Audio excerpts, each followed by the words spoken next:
This is the White Coat Investor Podcast, where we help those who wear the white coat get a fair shake on Wall Street. We've been helping doctors and other high-income professionals stop doing dumb things with their money since 2011. This is White Coat Investor Podcast number 259, Doctors Who Became Disabled. This podcast is sponsored by Bob Baiani at drdisabilityquotes.com. He's an independent provider of disability insurance planning solutions to the medical community in every state and a longtime White Coat Investor sponsor. He specializes in working with residents and fellows early in their careers to set up sound financial and insurance strategies. If you need to review your disability insurance coverage, and you may very well decide you need to do so after this episode, or if you just need to get this critical insurance in place, contact Bob at drdisabilityquotes.com today. You can email info@drdisabilityquotes.com, or you can call 973-771-9100. All right, our quote of the day today comes from Woody Allen, who said, "Money is better than poverty, if only for financial reasons." We've got a great episode today, but before we get into it, I want to tell you about a couple of things. One, we want you to nominate the person who has taught you about finance. Okay. Now, these have to be practicing doctors. They need to be physicians, dentists, whatever. They can be in academics or not in academics. But the idea is we want to recognize people who are going above and beyond to educate their colleagues and their trainees about finances. So you can nominate them, whitecoatinvestor.com/educator, from now until the end of the month. And we'll select a winner. We'll give them a little bit of cash and some serious recognition for what they're doing. And so we appreciate you nominating others for that award. No, you cannot nominate yourself. One other thing you ought to know about is I wrote a book. This is my fourth book. It's called The White Coat Investor's Guide to Asset Protection.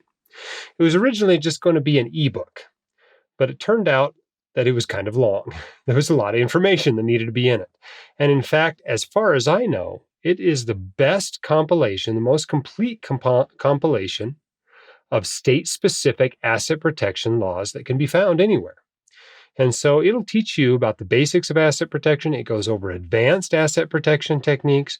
It really helps you to understand how you place this section of your financial plan into the whole rest of the financial plan.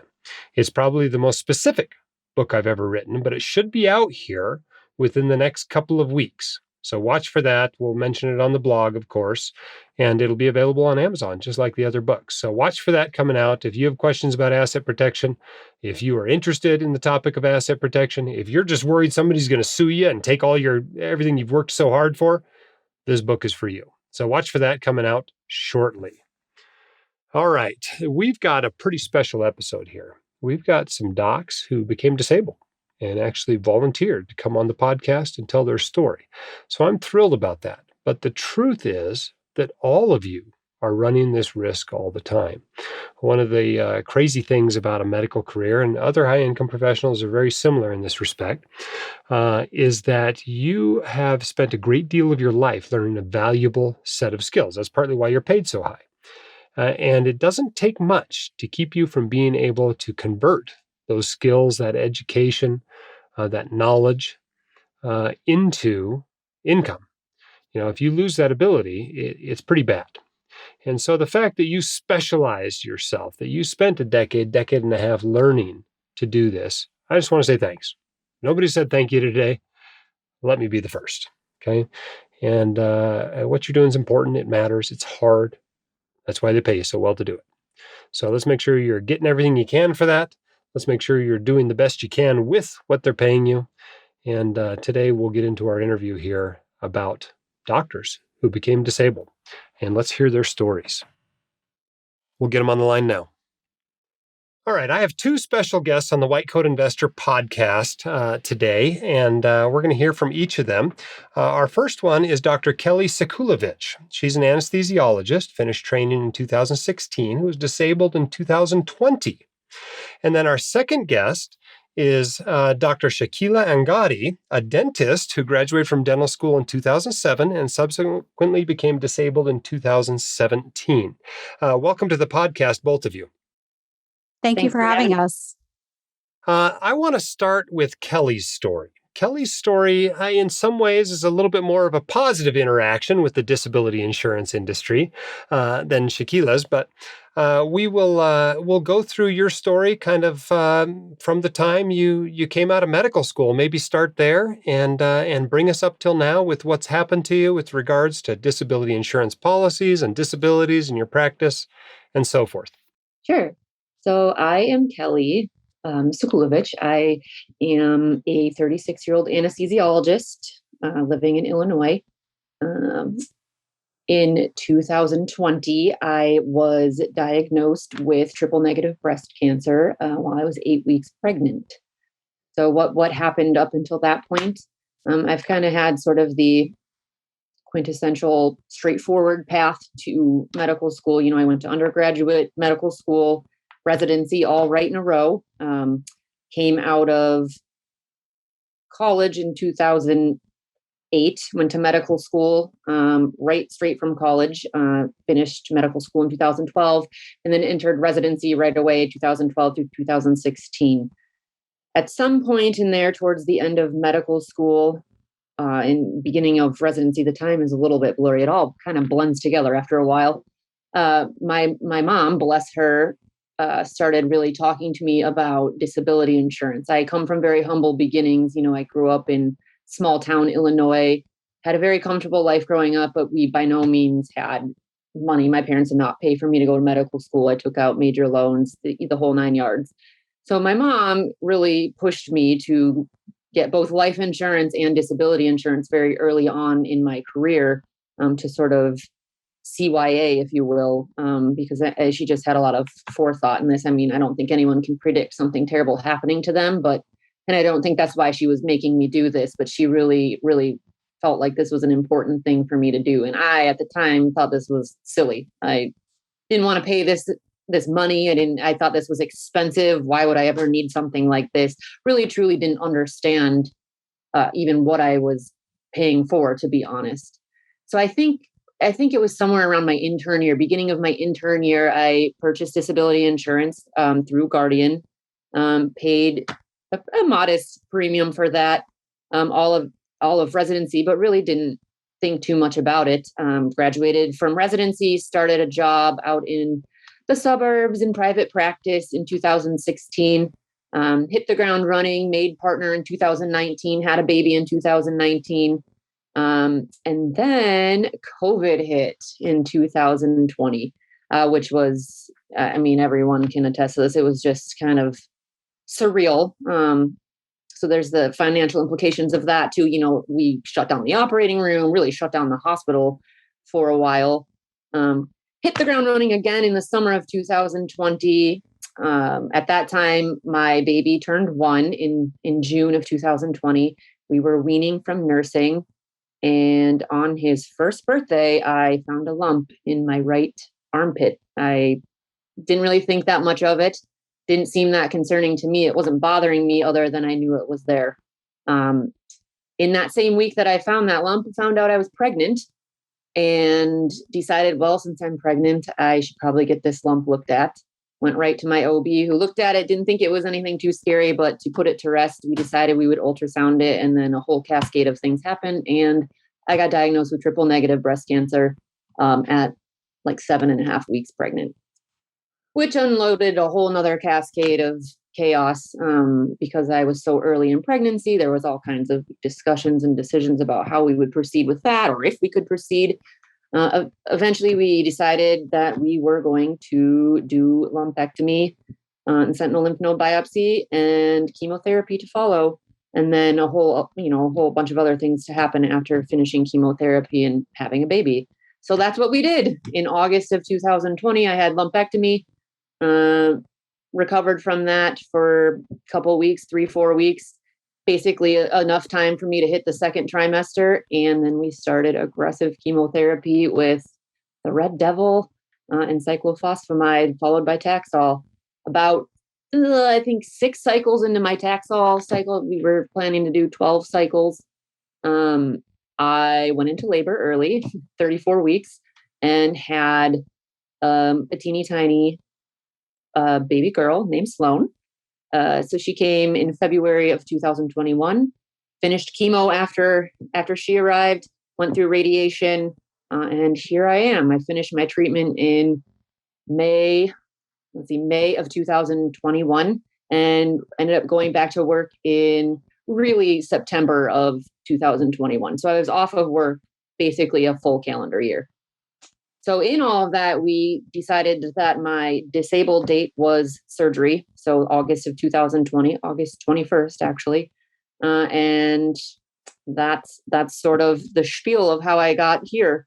It's been a long, crazy road. I sometimes look back and can't believe that I A, did all of that and went through that, and B, survived it and sort of back in real life. But here I am. Now, let me ask for a few more specifics. When you bought that policy, sounds like as an intern, where did you go to buy it? Do you remember? Did you go someplace another resident had recommended you go, or did your mom find the agent? So Or my mom had, I'm sure this was like her friend, like realizing I was a doctor and, kind of like jumping in on it. But my mom had a friend that did life and disability insurance with Guardian, and was willing to talk to me. And actually, she was a great resource because I really felt like she did have my best interest in mind and kind of walked me through sort of the whys and hows. But at the time, I don't think I really understood, you can't imagine what this is like until you're in it. Like, you don't even really think about what you might need in the way that you will need it. At least I didn't. But that's how it was a friend of my mom's, a longtime family friend. and how big was that policy you bought as an intern? Was this a $5,000 benefit you bought? It was $3,100. And how we even arrived to that, I think we did that somewhat based on what I was making as an intern monthly. And did you ever exercise a future purchase option on it and buy a larger policy through Guardian? Yes, I did. So I ended up doing that when I hit attendinghood. And how big was your benefit at that point? So at that point, I had the $3,100 one, and then in addition to that, $4,000. So it was about $7,100. $7,100 was your benefit. Mm-hmm. And then through your group, you had another policy. I think you mentioned Sun Life, a group policy. They forced you to buy. Not really forced me, but it was part of sort of the contract that I signed. They had this option, and I knew $7,000 wasn't gonna. That wasn't even close to what I would need if I was truly fully disabled. So I think you can get out of this policy. I don't think you have to purchase it, but almost everyone in my group does. And it was an additional $10,000. So I took it, and I'm so thankful that I did. Yeah. Okay. And when you went back to work, did you go from 0 to 60 all at once, or did you ease back into work? Or was there a residual disability period or some sort of partial disability period? Yes. So there was, in my mind, I went back easily, but you know how it goes. I feel like I jumped right back into it. I did. So I went back at the end of June, beginning of July of 2021, but very, very easily. We're talking a couple hours in the morning in the operating room. I did not take any call. I didn't do any long days. When I felt like I couldn't do it, I just didn't work for a couple days in a row. I was off all the time to have imaging and stuff like that. So it was very, very part-time. And then in the middle of all that, I also had a little snafu with thyroid storm. My thyroid went bonkers after being pregnant and getting chemo and radiation, and ended up in the hospital with hyperthyroidism, which I didn't even know could happen. So that was another 2-week time that I was sort of not fully functional. And then I went back full-time, hit the call schedule in September. Okay. And this is in addition to the usual stresses of a professional career and two small children. So in COVID. Yeah, awesome. Great. What a crazy period of life. It was great. All right, so we're going to turn next to Dr. Angadi, and we're not going to mention her insurance company just for legal reasons, so that allows us to talk a little bit more frankly about what she's been through. But suffice to say, the insurance company is one of the big six that you've heard of on our website, that you've heard on the podcast that we discuss and recommend all the time. And it's not some obscure company out there that you've never heard of. Dr. Angadi, would you mind sharing your story? Absolutely. So I'm a dentist by profession, went to dental school, had big dreams of fixing teeth, making differences with people's smiles, all the altruistic ideas that we have going through professional school. And so when I got finished with dental school, I really wanted to hit the ground running. Should I have done a residency? Probably, but I learned a lot on the job right out of school. And I did enter into an associateship back in 2007. And so that associateship, it taught me a lot about what I liked and what I didn't like. It also taught me nothing about being disabled, of course. But luckily, I have a medical husband, and he had been going through with someone that he knew of word of mouth to get his disability policy. And it was really because of him that I shifted mine, because I had a basic ADA, watered down, nothing of a disability policy, even while I was in my first year of associateship. And it was really because of my husband that, when I met with the agent at that time, he said, you actually need this even more than he does, because your right hand, if you don't have it, you can't do what you're supposed to be doing. Ha ha ha, that's never going to happen to me, was obviously my mindset. And so that was why we ended up getting the policy that we did through that particular insurance company. And since I was an associate, I was working the way that I would be working, making six figures, learning on the job, not a bad gig at that time. Of course, as many dentists do, they get tired of being an associate a few years in, especially if they have the business itch underneath them. In the dental world, it's this pathway to own a business, own a practice, do things our way, do it the way we want to do it. We're all very anal retentive people. So it's just a matter of time that many of us kind of go into business ownership. And so I did. I bought the practice that I was an associate after I had my son, taking time off. And that practice it was a challenge. It was being run to the ground while I was on maternity leave. It had a lot of issues. And so as a new business owner, I had no idea what I was doing. And I was putting 120% into that practice. It was a very humble way of learning how to run a business. Let's put it that way. And so I was learning what I needed to do, but I also learned that practice needed to move. And so I took out additional debt, moved the practice, changed everything to make it the way that I wanted to make it. And it was, as I got to a little over a year, our first anniversary, that's when I started having some trouble with my clinical skills as far as being able to do extractions. That's what came up for me. I couldn't hold a forceps the way that I wanted to hold a forceps with my right hand, the way I had done for the past almost 10 years. And so obviously that proved to be a problem. And so I went to a local surgeon that I knew through somebody else, who I'm also not going to mention the name for reasons. And it ended up being a ganglion cyst. And so, I had done enough to go, okay, this should be a simple enough thing to deal with. It shouldn't be something that's going to be long-term. And so the recommendation was to aspirate it, get some relief, get back to work, X, Y, and Z. First time we went in there, nothing really happened. It just split into two right at my A1 pulley area. And it didn't really help my symptoms. I was still having issues with trigger finger. So I went back again.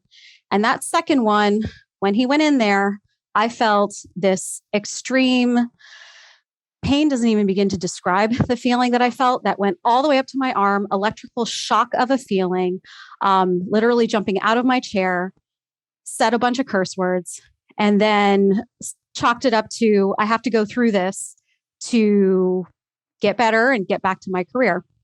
Well, what ended up happening is I got sent to PT to rehabilitate my trigger finger so I could get back to my job. And at that point, I started getting symptoms of burning in my hand, feeling like my hand was on fire, feeling like my hand was being cut with 1,000 glass shards. And it was getting to the point where even in work, I was having trouble wearing a glove. And so obviously that's not ideal for a dentist. It's not ideal. It's not even what the physical therapist, I think she was in shock that this is what was happening, because she went, this isn't right. This is not what's supposed to be happening. Go back to your doctor, get more tests, see what's going on. And so that's what I did. Obviously went back, did the MRIs, did all the electrical conduction tests. all these things. Well, somewhere in that conversation, and mind you, this is still without having a diagnosis, I was told, what you're doing at work isn't helping whatever's going on. You should really think about not working anymore. So I'm this new business owner. I don't have an associate yet. I'm just making a profit. So I'm finally seeing the rainbow end of this lovely, initiation of business ownership. And I'm being told that I shouldn't be working. And it was a really tough time because I had to figure out, how do I pay my staff, have my overhead paid for, and still do the right thing, whatever that is. And so we made the difficult decision to sell the practice, because even with temp health, it just wasn't enough to sustain the livelihood of the people who depended on me and the patients that I had in the community. And so we did that. We sold the practice. We also sold a home, but that's a whole different story. And we ended up moving for personal reasons. And in that, it still took another year. So about a year and a half before I got the diagnosis of CRPS, chronic regional pain syndrome, which is the diagnosis of exclusion. And so, of course, I had been to almost 10 practitioners trying to find what this was. All the meanwhile, getting back to why I'm on this podcast, fighting with disability, because how is your pain real when you don't have a diagnosis? And how do I prove that when nobody knows what this is? And so I had not as smooth of a time dealing with one of the big 6 disability companies, because I had to not just find a diagnosis for myself, but I also had to fight or figure out how to fight, because nobody tells you how to fight unless they listen to this podcast, with one of these companies, and really advocate to go through this journey where there were multiple things that happened that they tried to dissuade me from going through with all of this. And so where things ended up going, my disability got denied in that process. I had incomplete medical records in that process, where there wasn't a specificity to what I couldn't and cannot do, which I'd be happy to share what to watch out for if and when you would ever have to apply for disability. And so it did get overturned with the help of my lovely legal team. Best thing I ever did. And because of that, I did finally get my disability policy. Unfortunately for me, dentistry is not in the cards anytime soon for me to return to. I am on year 4 of dealing with this pain disease. My part-time to full-time job is dealing with my condition. This is the first year in 4 years that I've been able to hold my son's hand, hold my husband's hand, and eat with my right hand. I've been very good about my party trick of doing everything with my left. And so the reality of it is, with something like CRPS, it's chronic. It's not going to end anytime soon. And the idea of coming back as a right-handed dentist to work for as long as I'm going to work for until retirement is probably not in the cards for me. But there's a lot of lessons and life lessons to be learned. So I can't say that I'm unhappy with all of this. It went really fast. It's been along really fast, but it's allowed me to reevaluate what's important. And I'm here now sharing whatever I can to help somebody else avoid all the issues that I had. Yeah, well, let's dig some more of the details out of there. What year did you buy the policy? Do you remember? Was it 2007, right when you came out, or a few years later? I bought the policy in 2008. 2008. Okay. And how big was your policy? Do you remember? What was the face amount on it? The policy was up to the maximum that they allow me at that time with an associate. So about 60%. It was enough to cover what I needed to cover at that time. Okay. So about 60% of what you were making right. as an associate. As an associate, yes. So that's still typically 60% of that's usually a 5-figure amount. That is not a gob ton of money by any means. Right. Okay. And you're married to a physician at this point. So you do have some other income in the household. So that's helpful, obviously. So when did you first call the disability insurance company? At what point in this process? So I called the disability insurance company when the physician I spoke to said, you really should think about stopping your practice. You really should think about stopping your clinical side of dentistry. It's not helping you at all. The agent that I used was a captive agent at that time. He didn't give me the right advice. That's what I'm going to say. Since we're not using names, I can say that. And the advice that he gave me, even though I had a residual rider, was you cannot apply for disability until you are completely disabled. Sell your practice first, then apply. Now, that takes a while. I mean, I had started contacting the insurance company around January of that year. By the time my practice sold was April of 2018. So that was almost 4 months that could have been considered in that waiting period that wasn't. Of course, down the line, once things got denied, I actually reached out to Larry Keller, who was shocked that that was the type of advice I was given that I had a rider. And going back at it, I should have and could have claimed sooner than I did. And I mean, that's remarkably fast, I think, for selling a practice. 4 months is actually really impressive. Yeah. But did you have what kind of insurance did you have on the practice? Did you have any sort of business continuation insurance or anything on the practice that would have allowed, at least a 6 or 12-month disability for you to ride it out? Did you have anything like that or ever consider buying it? Oh, how I wish I had something like this to listen to back then.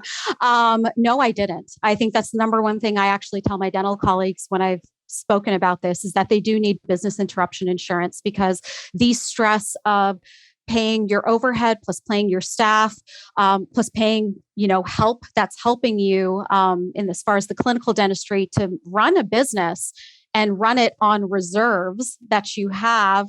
I'm glad I had those reserves. Let's put it that way. But those reserves were running through pretty fast. When you have a dental practice that's making what it's making, I mean, you're influxing, 30 to 33,000 a month. And so you need to, thank goodness I had the reserve to help get to the point of selling that practice.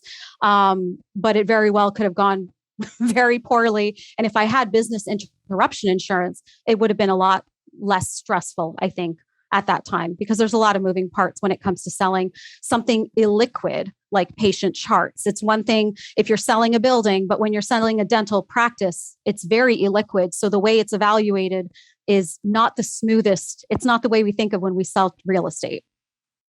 Do you think you got a good price on the practice, or do you think you basically fire sold it? I think I come from a place of privilege, obviously being married to medicine at this point. My husband wasn't attending.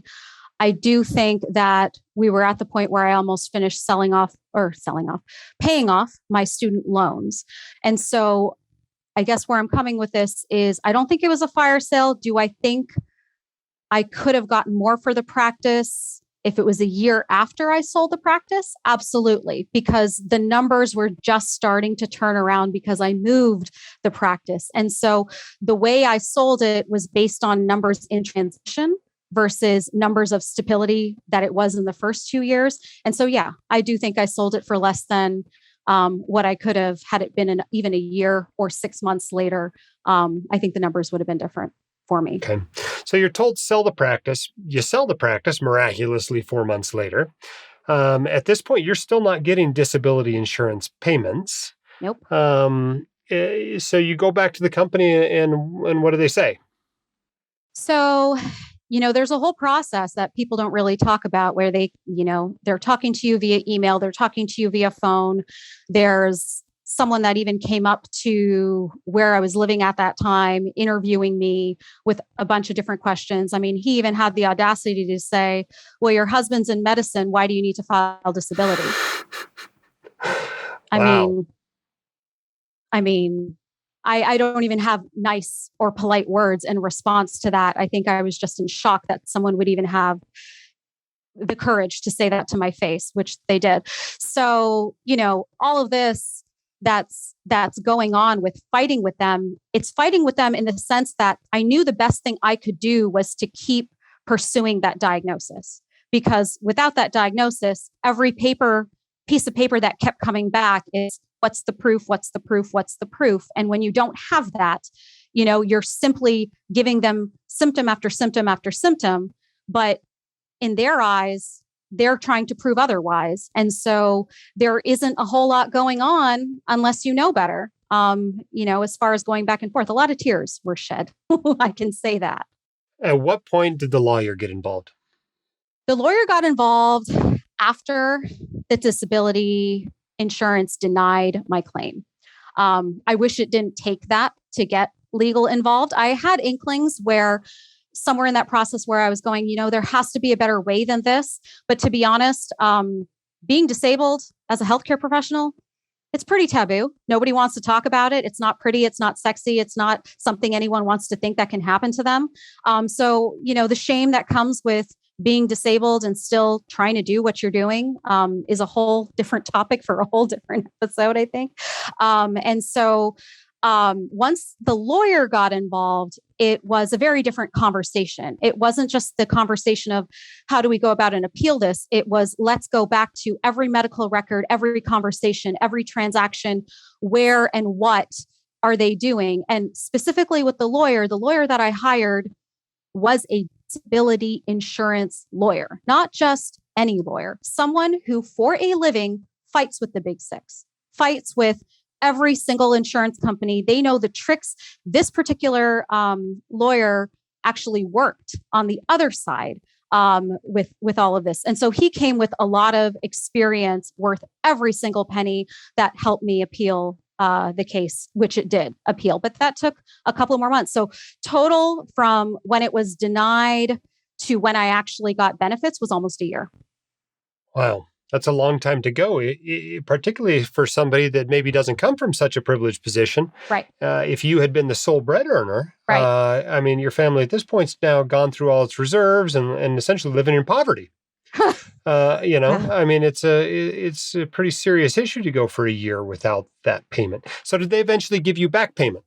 They did eventually give me back payment. And to your point, I am still paying not just for my expenses. And yes, I had a little bit of a loan, which we paid off, not just for my expenses, not just for the things that we think of, but the medical care of finding a diagnosis. When you're going to 10 different practitioners, multiple MRIs, trying any palliative treatments in and out of the box. I mean, I'm a girl of science and I tried everything, believe me. And so that costs money. And if you want to feel better, you have to throw money at it. And so it was not an easy year, but as you said, I do come from a place of privilege being married to medicine, but nobody ever goes into any of these fields, especially as a female, thinking that they would be dependent on a spouse, to pay their bills should this happen. So I think the things that we did have right is we did have contingencies. We did have savings. We did keep our overhead down with a lot of things. We moved. We really adjusted our lifestyle. So we were not living in poverty, but we were living in a way where we had to prioritize our medical bills because disability, not only does disability not kick in, but it didn't even account for all these extra expenses that we didn't know would be an issue. And most people don't. Yeah. How much did the attorney end up getting paid? Well, whatever he got paid was still less than 10% of what they paid me out. Let's put it that way. So, it was worth paying the attorney, even if it was more than that. I'm joking with that number, by the way. But, it was worth it because I will say the mental anguish of being in chronic pain and the psychosomatic toll that takes when you're in something like CRPS, where my autonomic nervous system is in dysfunction. So the more stress I have, the more pain I have. And that pain is not, I just nicked my knee. It's my hand is on fire. My hand is in a sling. My hand was purple by the time I got diagnosed in a sling tonic without being able to move. So all of the stress of fighting with disability, I wanted to quit. I remember talking to my husband and saying, this is not worth it. Like, I'm losing my sanity trying to get this to work. And pain psychology was a great, thing for me. But again, not everybody's privileged to have a spouse that has insurance that can actually help support the multimodal approach that I needed to take to control this disease. But it's not an easy one. Well, let's turn this now to make it a little bit more conversational. Kelli, you don't mention this fight with an insurance company. Did you have to fight at all, or did they just pay? What happened with your claim process? My story is nowhere near as complicated as Shakila's, but it's no easy task to get from point A to point B with these insurance companies. There's so many hoops that you have to jump through. I just got diagnosed with breast cancer. I have a toddler at home. I'm pregnant. I'm terrified. I'm not working. And so much of my time and energy was spent like gathering all of the paperwork and data and medical records and phone calls and all of those things that you have to do and provide to get your claim off the ground. I mean, I had a 90-day elimination period, and every single day of it was spent doing stuff for this. And my claim did not get approved until like a couple days actually after the 90-day elimination period. So it's definitely not I have this problem, let me submit this claim, let's sign on the line and you get your money. It was a ton of work. I didn't have lawyers involved, but there were many times I wish I did, because I didn't really know what I was doing. Like and I'm sick and I'm scared and I have way bigger problems that I'm trying to deal with. So I oftentimes felt like I was just kind of like doing what was asked of me to get to the next step without really thinking about what I was doing, if that makes sense. All right. So this question for both of you. In retrospect, would you have called a lawyer on day one? Yes. Oh, absolutely. Yeah. So your first call really is not necessarily even to your insurance agent. It's to an attorney to help manage the process. Interestingly, my first call was to a lawyer, but it was for estate planning. That was literally the first person I called. But I didn't think about the disability side of it until much, much later.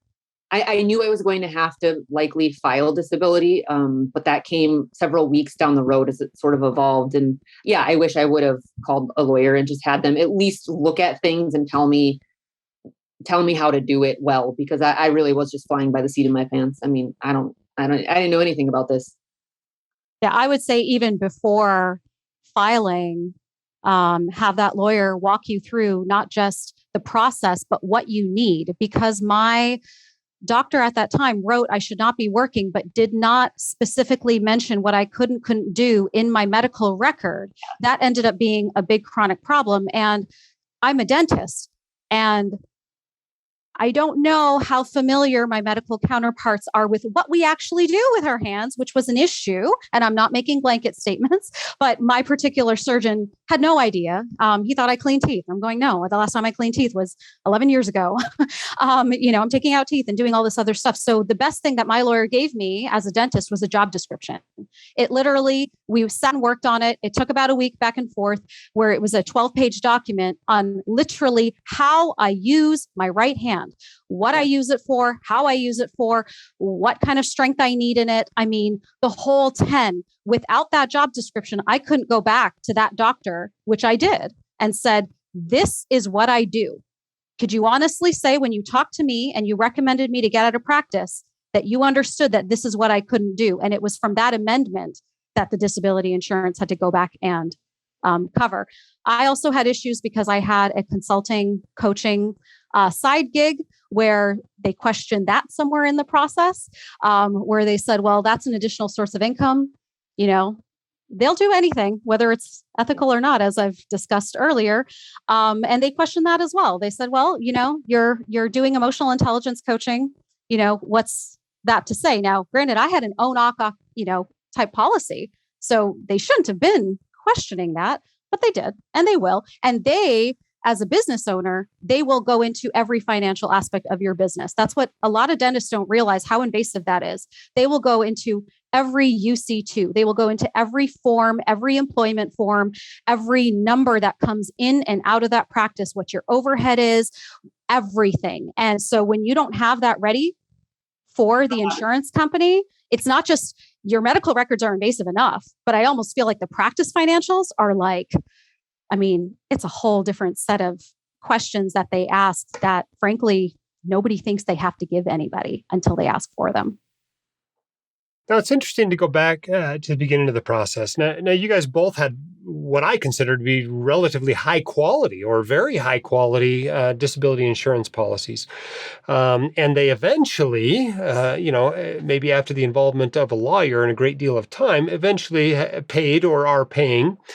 But if we go back to the beginning, neither one of you seemed all that jazzed or excited or focused on getting disability insurance in place at all. In both of your cases, you mentioned it was another family member that kind of pushed you to do it. What would you tell other doctors that are healthy interns or recent dental school graduates about buying a policy? What would you tell them their approach should be? It's something that you hope you're never gonna use, but when you need to use it, it has to be purposeful for you. It's not just another expense that you're writing a check at the end of the day. This is for what you never want to experience, but if you do, you have yourself covered. Yeah, your life can change in one phone call. Mine did. I've never been sick. I was a college athlete. Like I think I had one IV in my entire life before any of this happened. And I just got thrown into this world of really, I mean, terror. I had a baby on the way and a baby at home.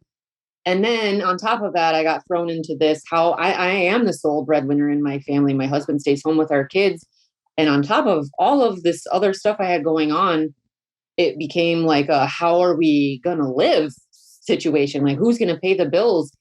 And it was terrifying. I mean, it's scary. Shakila hit it right on the head. You don't ever want to have to use this, but man, if you ever do, you want to know exactly what you're getting and how to get it because it's overwhelming. And we're smart people, right? We're smart, highly trained people who think they can learn anything, and to get thrown into something like this, it's overwhelming. You really need to know. You need to know what you bought. You need to know what you bought and what it can do for you.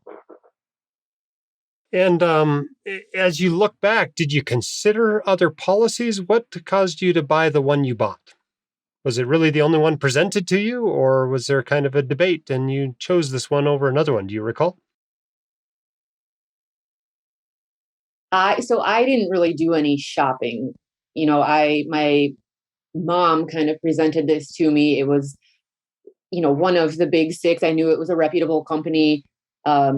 It was on par with what I knew some of my friends that had disability policies were paying and sort of what it covered. And so for me, naive 25-year-old, I was like, oh, great. This sounds adequate. I really didn't know what I was buying at all.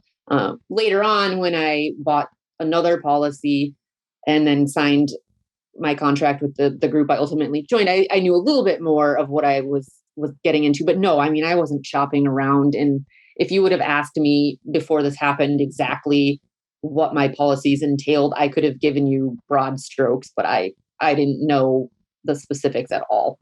And I should have. Yeah, I had a captive agent. He didn't give me any other choices at that time. It was word of mouth. In retrospect, I think going with someone more independent where they can present multiple options for you or shop around. I mean, we shop around for houses and we shop around for cars. Why would we not shop around for something like this?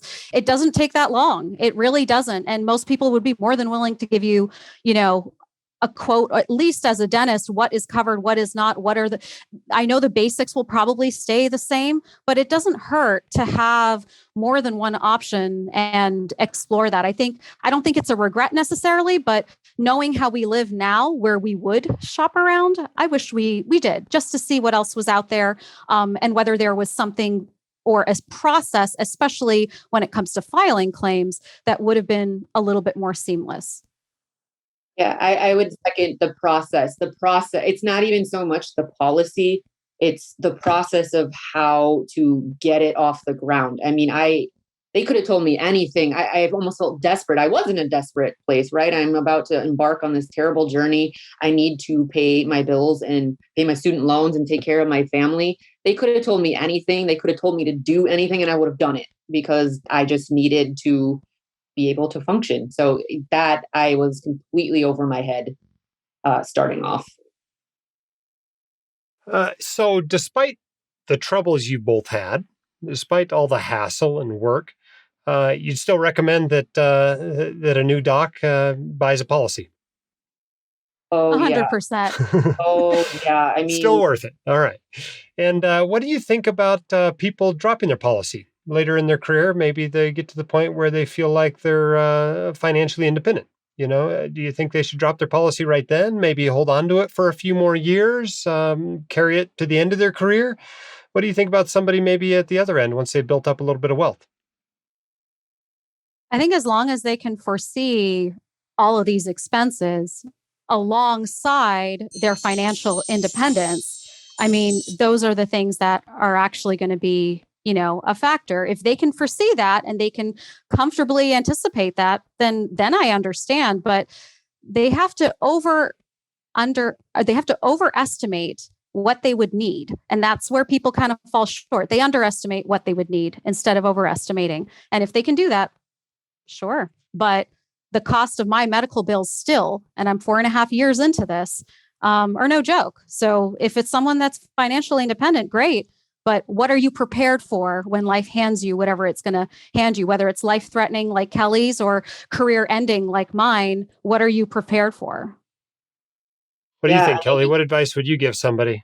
yeah, you have to insure what you can't pay for in the event of a crisis. So if you're financially independent and you can foresee that you can match the expenses of life, then no, I don't think you need this. But if you're someone like me and you're less than 5 years out of your training and you're just I just made partner, we just survived COVID, I still have, hundreds of thousands of dollars of loans.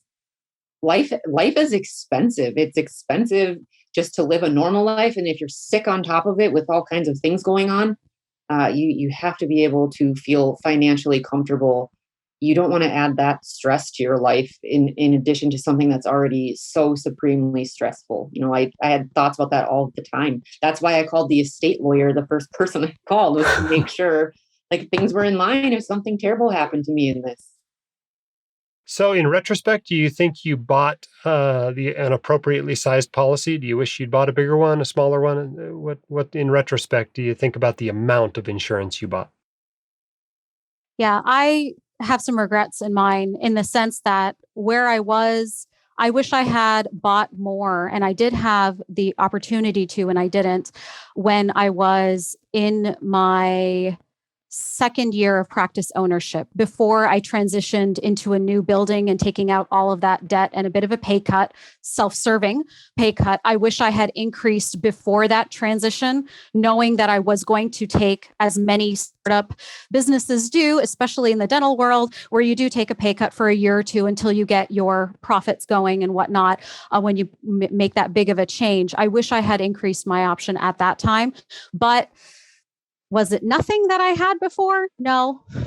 It was enough to cover my expenses and the things that I needed. And for that, I'm grateful. But if I could go back and do it, I would say for any dentist who's going through transitions where they are buying practices, remodeling, doing a startup, get your policy where it's more stable and then evaluate once you get to the point where you can have more before you make those big steps. That way you have that extra coverage if you need it. And I know that's kind of gaming things, but not really. You're just anticipating life a little bit more and anticipating your expenses a little bit more. Kelly, how about you? Do you get the right amount? Wish you bought more? Where are you at with that? Yeah, so I actually think I had sort of a perfect amount. I'm really glad that I increased my policy when I came out of residency. That certainly wouldn't have been enough if I would have just had the one policy. It covered my expenses, and I never felt financially strapped in any of this, which was a blessing. And on top of that, I would say I've been an avid white coat investor lister for a long time, and in some weird ways, I was just very prepared for this from a financial standpoint. We had our emergency fund and we've been paying off loans and we didn't have any other debt besides our mortgage and my school loan. So you never think this will happen to you, but you need to plan your life like it might, because when it does happen to you, it's so stunning, and you're just kind of scrambling to keep your head above water, and you don't want to be worried about how you're going to pay your car payment or how you're going to pay for daycare or whatever expenses you have. So yeah, I think I had a perfectly adequate amount. It's interesting. I've run into at least one doc whose disability benefit was $2,500. Disabled doc Oh, living on it long term. $2,500 basically, as I understand it, a policy that was bought during residency and never increased. So that's really important, I think, to remember to increase that amount when you become an attending. I mean, you can get as much as they'll sell you as a resident, and it's still not enough. So remember to increase that, of course. Now, inflation is currently running at about 7%, 9% if you're out west. And these companies will sell riders that result in the policy going up, maybe not as much as inflation is right now, but 3 or 6% a year, depending on what policy and what rider you buy. Shakila, now you're looking at basically, presumably, a permanent disability that you'll probably be receiving this benefit from now until the time you're 65. Did you get an inflation rider on your policy? And if so, what are your thoughts on that? I did. I did get a COLA adjustment, cost of living. And I'm glad I did because obviously it's not keeping up with, as you mentioned, inflation at that moment, but it's enough that every year that goes by, and, now that I've been into this, 3 years, not 4 years of collecting benefits, you see it. And you see your expenses raise, and you see that payout also raise, which definitely helps. So definitely don't skimp on that. And it's not much of all the things in your policy. It's actually the future. It's just not that much, the cost of living adjustment, but it's something that can be overlooked if you didn't add it in. So add it in. yeah. I also had a COLA 3%. I didn't really make much use of it. I used my disability policy for 1 year, a little less than 1 year, 10 months. But had this gone on any longer, especially with inflation right now, I would have been glad to have that for sure. Now, our time's getting short, but I wanted to give each of you a chance to tell us if there's something else we didn't cover today on this topic, or even maybe not on this topic, that you'd like to share with our listeners. I mean, this will probably be listened to by 40,000 people by the time all is said and done. And maybe I didn't ask all the right questions I should have asked today, or we didn't cover the right subjects. What subject have we not yet talked about that you think people ought to know about this process? And why don't we start with you, Kelli? Sure. Well, you kind of preach this all of the time, and I was still sort of in the time of new attendinghood when this happened, but I really cannot stress enough how important it is to live like a resident those first few years when you come out, because one of the biggest things for me was that I never felt like we were underwater because we never really adjusted our way of life to my attending salary from my resident salary, other than making bigger student loan payments. That was our big cost inflation. You have to prepare. You don't want to think bad things about your future, right? You want to, we all assume we're living forever and we're going to be healthy forever, but you have to prepare for catastrophe. And maybe that's the anesthesiologist in me speaking. I'm always prepared for A, B, C, D, E, and F. But when you do that and you're buying these things and you're paying a lot of money, disability insurance is expensive. You need to know what you're buying and how to work it. I really cannot stress that enough. And if that means calling a lawyer and having someone walk through it, even if it's just a one-time sit down and explain it to you, I really think that is the biggest thing I wish I would have done, is have someone, an independent person, not someone from the disability company, somebody who knows what they're talking about and isn't trying to sell you something, sit down and explain exactly what it is that you are or are not buying. It's so important. Okay, Dr. Angadi, what do you have for us? Well, being that my side career, other than dentistry, was emotional intelligence, I'm going to say mental health. I think the mental health toll that the disability process takes is it's not talked about enough. I think that when you go from the position of being a clinician to the position of being a patient and having to advocate for yourself in a medical type of environment, on top of having to advocate for yourself through an insurance type of environment, it takes a lot of strength that you don't have. And so having your support team, having people that you can talk to, and being really kind of digging deep to what you need and asking for help when you need it, whether it's a lawyer, whether it's a psychologist, whether it's a spouse, whether it's friends. I think that's really under talked about, because that process, as Kelli mentioned, is just not easy. It's not for the weary, and you're already struggling in more than one way, physically, mentally, and emotionally. So that psychosocial despair that you feel as a person who is disabled is very real. And I, luckily through my platform, I do get dentists, a lot of female dentists that reach out to me afraid to talk to people about what they need to go through. And I'm now going to, push them to this podcast to listen to.